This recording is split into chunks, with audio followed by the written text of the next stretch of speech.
हमने गरीबों की ज़िंदगी को बहुत करीब से देखा है। गांव का रहने वाला हूँ।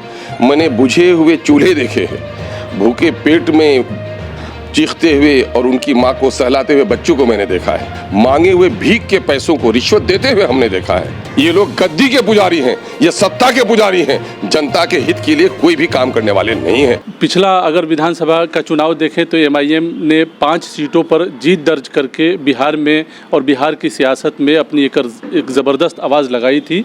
ये और बात है कि 4 लोग जो है आरजेडी में चले गए, जो जीते हुए 4 एमएलए थे एमआईएम के, और प्रदेश अध्यक्ष अख्तरुल ईमान जाहिर है इस पार्टी को लेकर चल रहे हैं।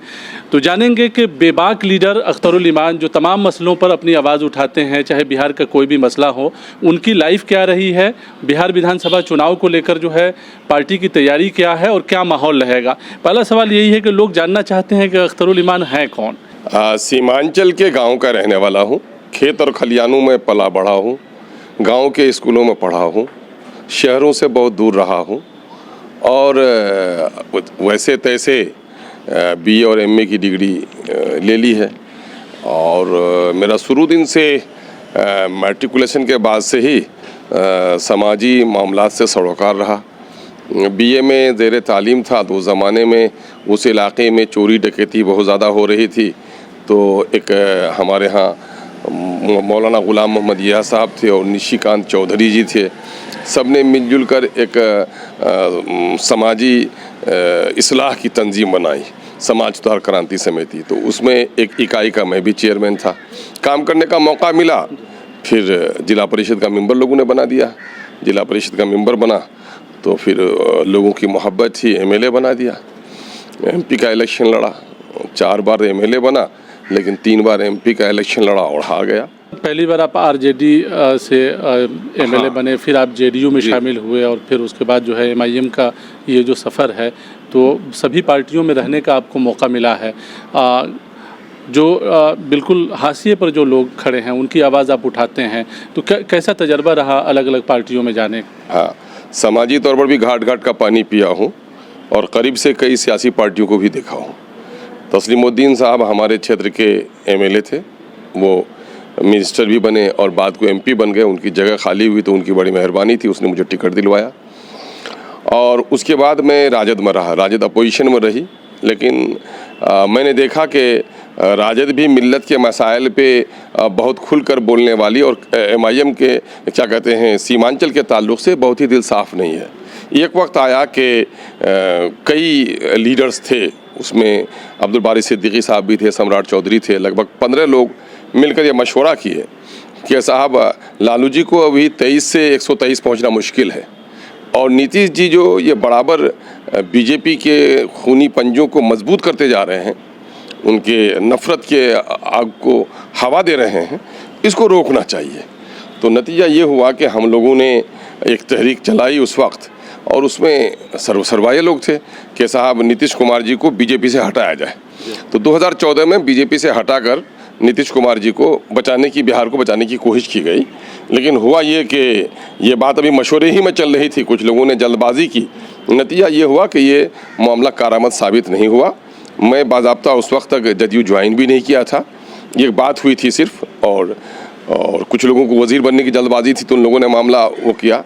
और इस दरमियान में मैं अलग थलग रह गया था। मुझे पार्लियामेंट इलेक्शन लड़ने का काफ़ी आवाम की तरफ से दबाव था और उस वक्त जदयू जबकि बीजेपी से अलग हो गई थी और जिसको हम लोगों ने अलग किया था उसकी टिकट से हमने इलेक्शन लड़ने का फ़ैसला किया।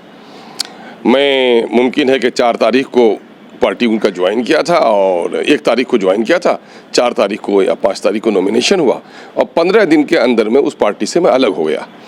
मैंने देखा कि वहाँ पर बीजेपी के भी नुमाइंदे खड़े हैं, कांग्रेस के मौलाना असराउल हक साहब भी खड़े थे और जदयू की पूरी टीम बीजेपी के लिए काम कर रही थी। तो मैंने देखा कि भाई ये जदयू और बीजेपी तो अलग हो गई है, लेकिन बीजेपी के साथ पूरी जदयू का सटा हुआ रहना, इसकी खबर मैंने वज़ीर आला को दी। अब न जाने गॉड नोज बेटर के अंदर अंदर कोई डील हो गई या क्या बात थी, वज़ीर आला ने बहुत ज़्यादा इस पर तवज्जो न दिया और वहाँ के कारकुनों का जो हाल देखा तो मैंने कहा कि नहीं, ऐसा नहीं है। सीमांचल का ये इलाका जो अमन व शांति का और हिंदू मुस्लिम मोहब्बत का, गंगा जमनी तहजीब का इलाका रहा है, यहाँ पर आरएसएस और बीजेपी के कदम जमेंगे तो नफ़रत की हवा बढ़ेगी। तो फिर मैंने रिज़ाइन कर दिया मैंने इलेक्शन से अलग अपने आप को कर लिया। ये मेरे लिए एक मेरा मुस्तकबिल डार्क था, आगे मेरा कोई मंसूबा भी नहीं था। मैंने देखा कि ये चीज़ें मुनासिब नहीं हैं।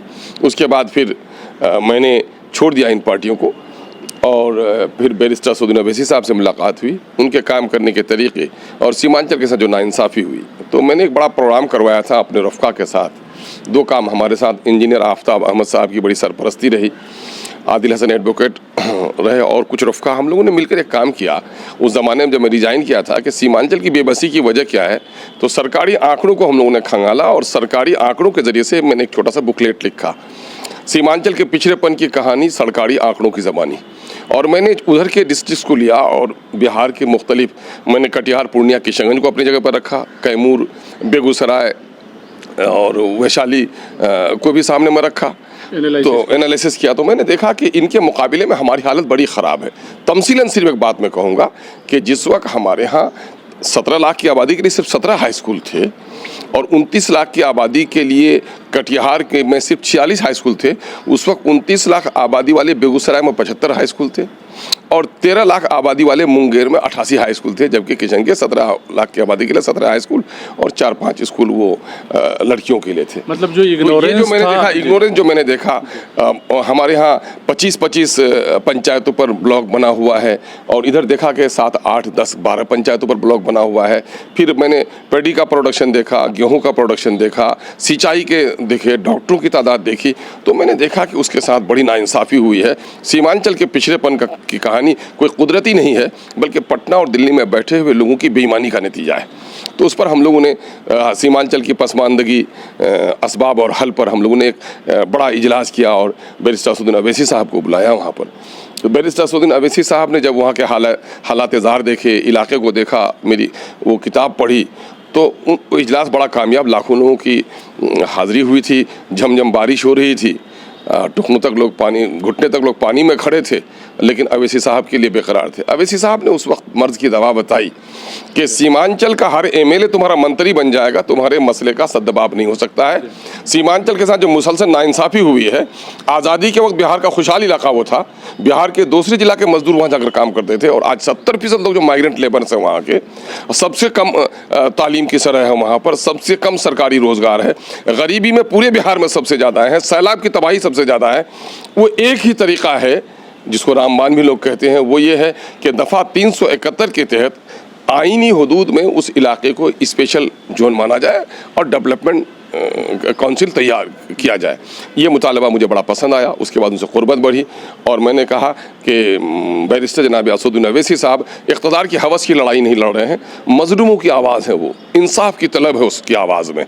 तो फिर मैंने उसका पार्टी ज्वाइन किया और बड़े कलील वक्फे में लोगों को अपने दर्द का एहसास हुआ और हम लोग पहली बार ज़िमनी इलेक्शन में 1 आदमी जीते और 5 आदमी इसमें जीत करके आए। इस दरमियान में बिहार की उन तमाम तर सोकॉल कम्युनल पार्टी या सेकुलर पार्टी के पाँव तले ज़मीन खिसक गई।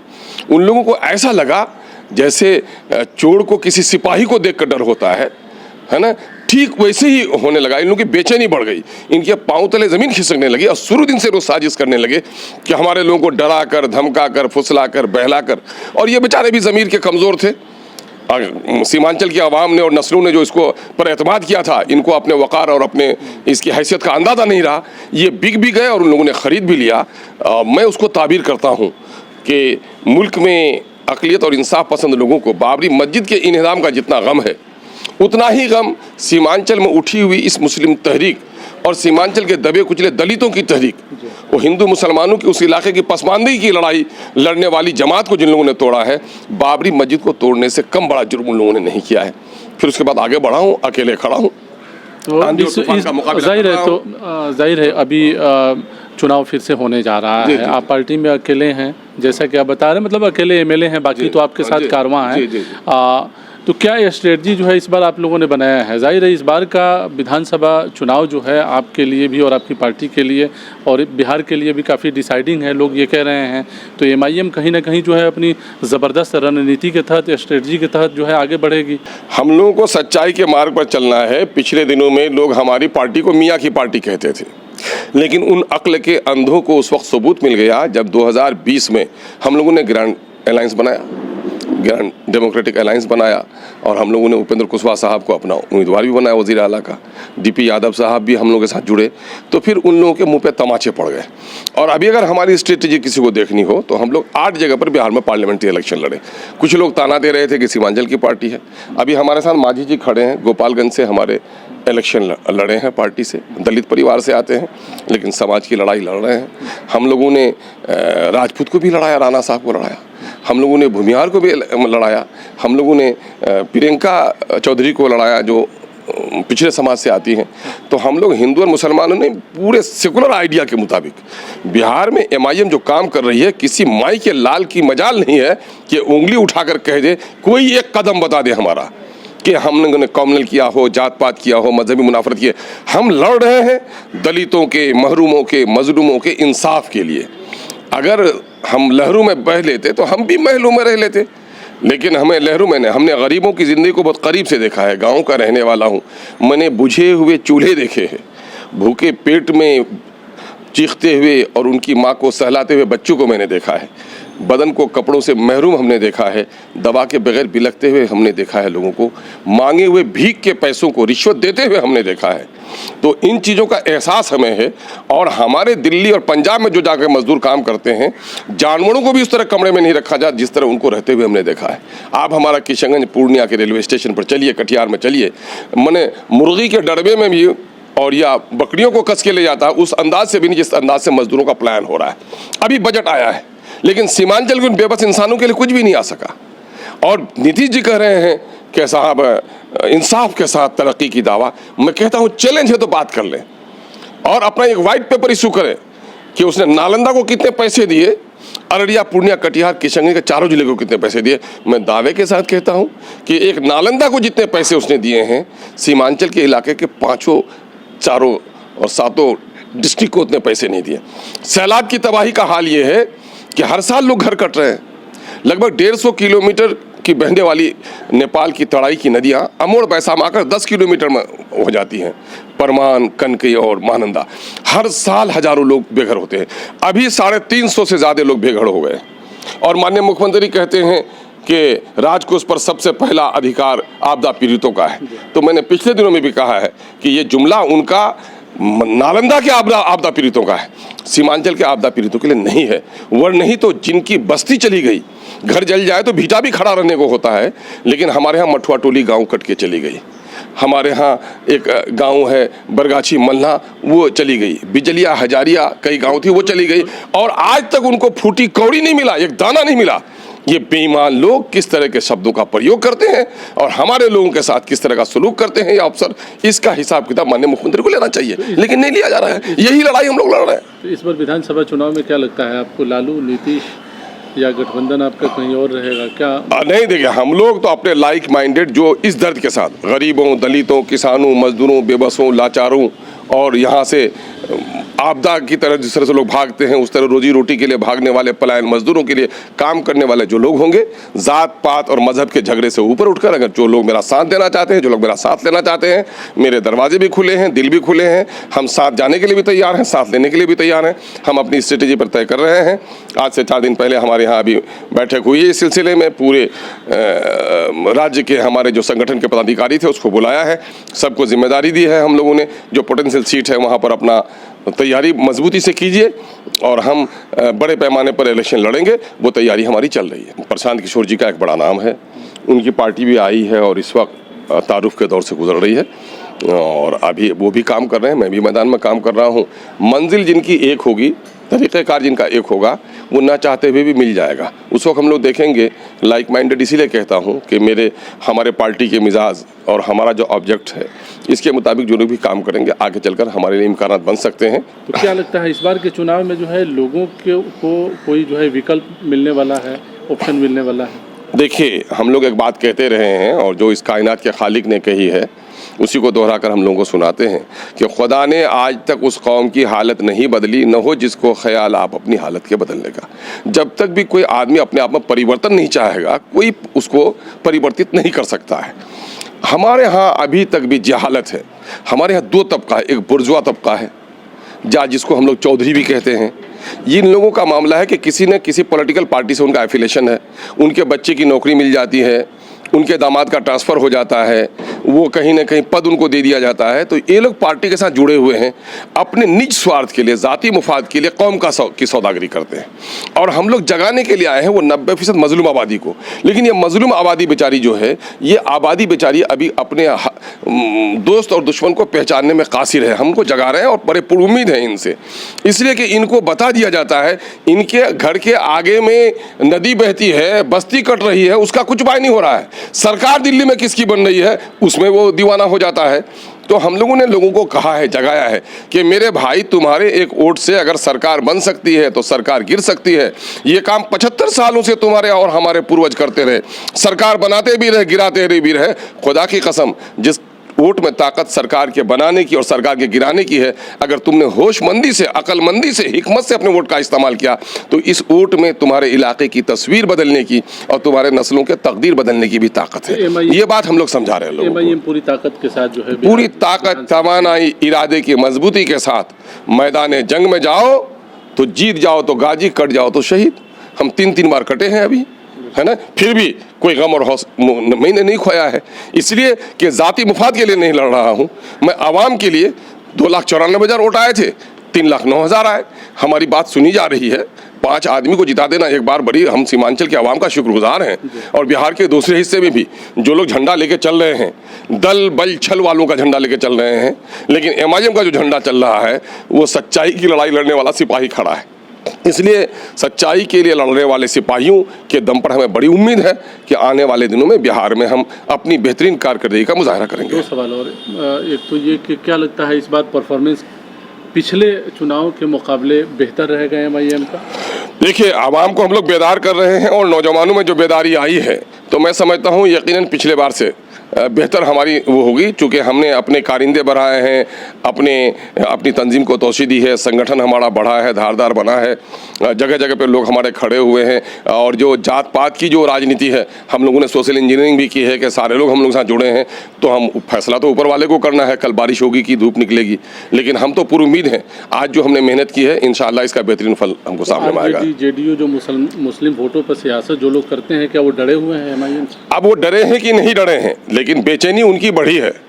नीतीश कुमार जी ने 3 बार अपनी मीटिंगें बुलाई, बंद कमरे में मीटिंग बुलाई वक्त के वजीर आला ने, और किसी मीडिया को, किसी मोबाइल को भी जाने नहीं दिया।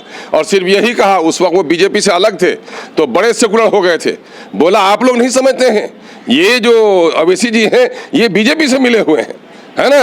और लेकिन अल्टू पलटू किधर गए, हमें तो बड़ी अजब भाई, जिनके दांत मैले हो दूसरों को कैसे टोकता है भाई, जिनका पूरा रिकॉर्ड रहा है। मैं तो कहता हूं कि बिहार में अगर RSS को गांव गांव घर घर तक किसी ने पहुंचाया, नफरत की बीज अगर किसी ने बोई है तो उसका नाम नीतीश कुमार है। और राजद से भी बड़ी गलती हुई है। अगर 2005 के इलेक्शन में जब रामविलास पासवान साहब ये कह रहे थे कि साहब राजद वालों होश में आओ, तुम किसी भी माइनॉरिटी के आदमी को ABC किसी को भी बना दो मुख्यमंत्री, हम समर्थन देने के लिए तैयार हैं। काश अगर राजद वाले उस वक्त ये होश कर लेते तो फिर बीजेपी को कदम जमाने का मौका नहीं मिलता।